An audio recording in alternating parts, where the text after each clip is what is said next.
Hi friends, welcome back to 5 star rating kitchen. High proteins గల cabbage మరియు శనగపప్పుతో ఒకసారి ఇలా కొత్తగా డిఫరెంట్గా ట్రై చేసి చూడండి. రైస్లోకైనా, చపాతీలోకైనా, రోటీలోకైనా చాలా అంటే చాలా టేస్ట్గా ఉంటుంది.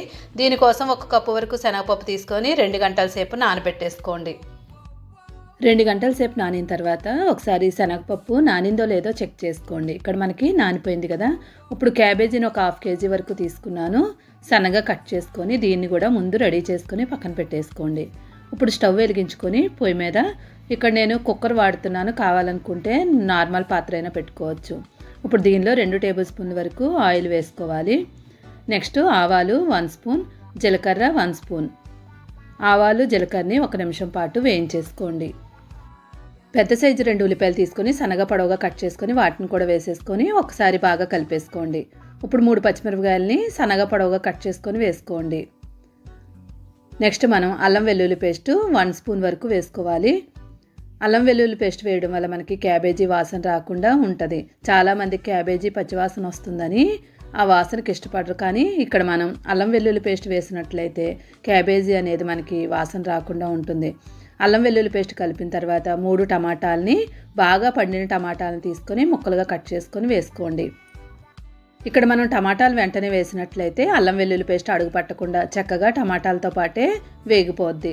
ఇప్పుడు మొత్తం అంతా కూడా బాగా మెత్తగా అయ్యే వరకు వేయించేసుకోవాలి. నెక్స్ట్ దీనిలో ధనియాల పొడి 1 స్పూన్, జీలకర్ర పౌడర్ 1 స్పూన్. ఇక్కడ నేను వేయించిన ధనియాల పొడి వేసుకున్నాను. పసుపు 1/2 స్పూన్ వరకు వేసుకోండి. ఇప్పుడు వీటిని మొత్తాన్ని మసాలాలన్నీ కలిసేలాగా ఒకసారి బాగా కలిపేసుకోవాలి. ఇప్పుడు రుచికి తగినట్లుగా సాల్ట్ వేసుకోండి. మరీ ఎక్కువ వేసుకోకండి, చెక్ చేసుకొని మళ్ళీ వేసుకుందరు కానీ. ఇప్పుడు ఒకసారి బాగా కలిపేసుకోండి. ఇప్పుడు మనం ఆల్రెడీ నానబెట్టి ఉంచుకున్నాం కదా శనగపప్పుని, ఆ శనగపప్పుని దీనిలో వేసేసుకోవాలి. శనగపప్పు వేసిన తర్వాత మసాలాలన్నీ బాగా కలిసేలాగా మొత్తం అంతా బాగా కలిపేసుకోండి. ఇలా కలుపుకున్న తర్వాత ఇప్పుడు మనం కారం యాడ్ చేసుకోవాలి. ఇక్కడ నేను కాశ్మీరీ రెడ్ చిల్లీ పౌడర్ వేసుకుంటున్నాను, లేదనుకుంటే నార్మల్దైనా వేసుకోవచ్చు. 2 టేబుల్ స్పూన్ల వరకు కారం వేసుకోండి. ఇక్కడ శనగపప్పు మనం క్యాబేజీ వండుతున్నాం కదా, కొంచెం కారం ఎక్కువే పడుతుంది. కంపల్సరీ 2 స్పూన్ల వరకు వేసుకోండి. కొంచెం కారంగా ఉంటేనే మనకి మంచి టేస్ట్గా ఉంటుంది. ఇప్పుడు కారం అంతా బాగా కలిసేలా కలిపేసుకొని మూత పెట్టి ఒక 5 నిమిషాల పాటు ఉడికించండి. 5 నిమిషాల తర్వాత చూడండి మనకి టమాటాలు అన్నీ మెత్తగా అయిపోతాయి. ఇలా అయిన తర్వాత ఇప్పుడు ఆల్రెడీ మనం కట్ చేసి ఉంచుకున్నాం కదా క్యాబేజీని దీనిలో వేసేసుకోవాలి.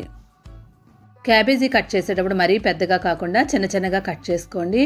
ఇలా మొత్తం అంతా వేసేసుకున్న తర్వాత ఇప్పుడు మనం మొత్తం మసాలాలన్నీ కలిసేలాగా ఒకసారి బాగా కలిపేసుకోండి. ఇక్కడ వెడల్పుగా ఉన్న నేను కుక్కర్ తీసుకుంటున్నాను. ఇది మనకి ప్రెస్టేజ్లో మాత్రమే వస్తుంది, క్వాలిటీ కూడా చాలా బాగుంటుంది.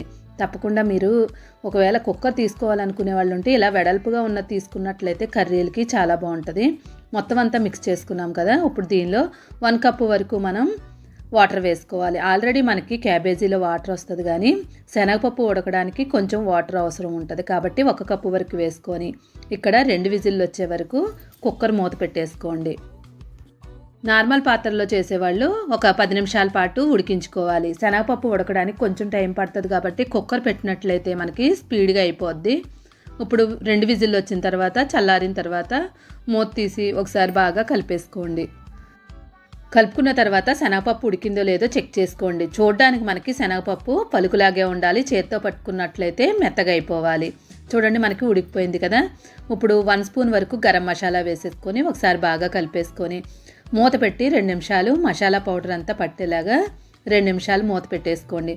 ఒకవేళ ఉప్పు సరిపోయిందో లేదో చెక్ చేసుకొని ఈ టైంలో వేసేసుకోండి. 2 నిమిషాల తర్వాత మూత తీసి ఒకసారి బాగా కలిపేసుకుంటే ఫైనల్గా కొత్తిమీర జల్లేసుకోండి. హై ప్రోటీన్స్ ఉన్న ఈ కర్రీ మీకు కనుక నచ్చినట్లయితే తప్పకుండా like, share, subscribe my channel. ఇది మనకి రైస్లోకైనా, రోటీలోకైనా, చపాతీలోకైనా, రాగి సంగటికైనా, దేనిలోకైనా కూడా చాలా బాగుంటుంది. తప్పకుండా ఈ విధంగా ట్రై చేయండి. ఎలా వచ్చిందో కామెంట్ చేయడం మాత్రం మర్చిపోవద్దు. Thank you for watching 5 star rating kitchen.